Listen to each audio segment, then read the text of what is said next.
নমস্কার। আজ আপনাদের না একটা ঘড়ি নিয়ে আলোচনা করব। দেয়াল ঘড়ি।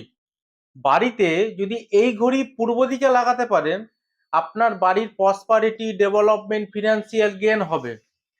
কি ঘড়ি লাগাতে হবে? প্রচুর বাড়িতে বাস্তু ভিজিটের সময় গিয়ে ভুল ঘড়ি দেখি আমি। আর এই ভুল ঘড়ি আপনাদের সম্মানের ক্ষেত্রে বলুন, প্রসপারিটির ক্ষেত্রে বলুন, অ্যাবেন্ডেন্সের ক্ষেত্রে বলুন, ব্লক করে। তাই কারেক্ট ঘড়িটা কি? এই দেখুন, এইটা হলো কারেক্ট ঘড়ি। এইরকম কালার 3, 6, 9, 12 লেখা থাকবে, 3, 6, 9, 12 লেখা থাকবে।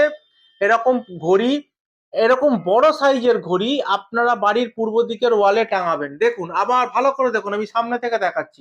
3, 6, 9, 12 লেখা এরকম একটা ঘড়ি, যেটা আপনারা বাড়ির পূর্ব দিকের ওয়ালে টাঙালে আপনাদের প্রসপারিটি, অ্যাবেন্ডেন্স, মানি ফ্লো এবং রিলেশনশিপের মধ্যে অনেক বেশি ডেভেলপমেন্ট দেখতে পাবেন।